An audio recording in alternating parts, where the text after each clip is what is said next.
Welcome to the first episode of Songs for Games, or Game Songs, Gongs. It's a shitty name. I'll think of a better one. So I'm starting this series because I want to make music for video games, but nobody knows who I am. I'm a huge nerd. I love music, so I'm just going to start making these videos and see what happens. Just to be clear, I'm not working on this game. This is just something I found on Instagram. I don't know the developer or anything like that. I just thought this guy's project was awesome. He's making this frog sledding game, and he wants to get it on Steam. And at this point, he's like pretty damn close. Like, it's definitely going to happen. I'll put some videos of it here. I loved everything about this project, so I just made what I thought would be a pretty fitting beat.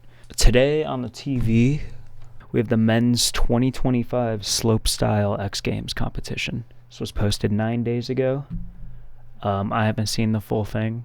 Felt like it was pretty fitting for today's theme. And I think I'm just gonna keep doing that. I'll just keep throwing shit on the TV. Just let me know what you want to see. So, without further ado, let's get into it. So I started with just this sample right here. This is just a piano sample I found on Splice. I'm not a great piano player, so I sample piano a lot, and then I'll just add my own instrumentation kind of around it. I just repitched it, and I did like a little bit of chopping. I did more chopping later in the beat, as you can see here. But to start things off, I just kind of kept the core of the piano sample and just added a little bit of variation to it. So down here, I did sidechain it. I sidechained it to my kick. I can do a whole video on sidechaining if that's something you want to learn about. Sidechaining is a big part of my production. I do it on pretty much all of my beats. It's really good for getting that lo-fi sound. So I'll add the kick too. You could hear the audio of the piano kind of ducking when that kick hits. So after chopping up the piano and getting it kind of situated how I wanted it, I moved on to the drums. Drums I always do a little bit differently, but for this beat, I started with just the kick and the snare. So I just started with that. I knew I wanted to make it, I knew I wanted to make it bouncy, so I just kind of tried to establish that, like, that bounce that you're hearing. For the hi-hats, it was pretty simple. I just got this one shot and put it all the way across. And I just put it a little bit behind the beat because I wanted it to sound more like it was swinging. So a lot of people will put them right here, but I like putting them a little bit behind. I just think it sounds kind of cool. I mixed those hats together with these other hats I found, which just sound like this. And between the two of them,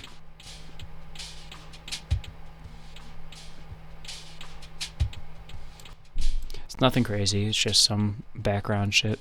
After the drums, I knew I wanted to add a pretty full sounding bass. And I'm pretty new with OBS, so I don't really know how it all works, but I can't get my serum to pull up through OBS. I'll figure that out at some point.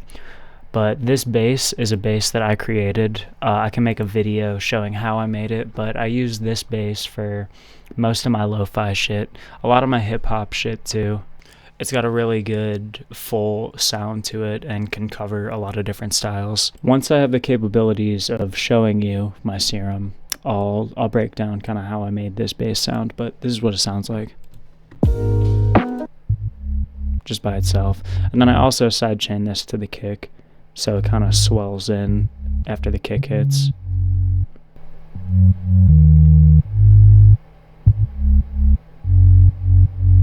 So once I had the bass line, the drums, and the piano all worked out, I knew that was a good loop by itself, so I just let that be the first loop that you hear when everything comes together. And then in the second loop, I wanted to add some guitar and just make things sound a little fresh. So I grabbed my 335 and I plugged it into my... So this is my guitar rig. Ignore all the cables. It's honestly fucking insane how many cables it takes to run this thing. But this is the amp. This is the Milkman 100.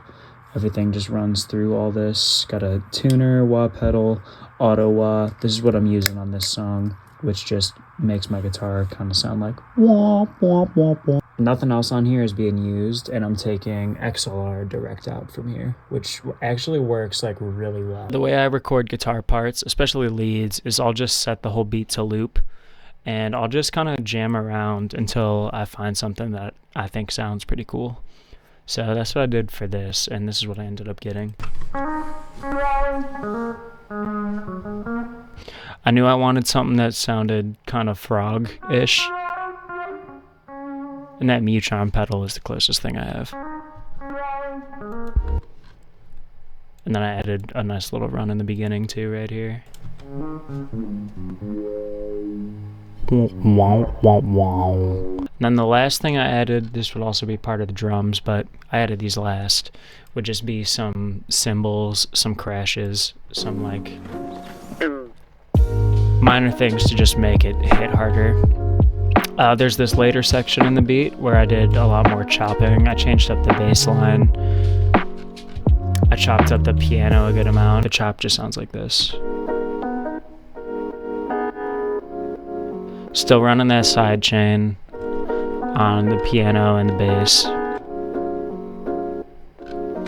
But it's just a good change of pace. It's good to keep things fresh and changing instead of just having the same loop for 2.5 minutes.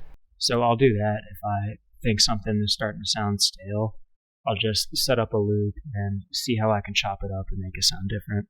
Now, the very last thing I did was add some effects. I searched for some frog sounds like this, and I just added them to the intro. So that's the whole thing. Here's the finished product. I hope you enjoy it, and I think I'm gonna start making these, so we'll see. Thank you.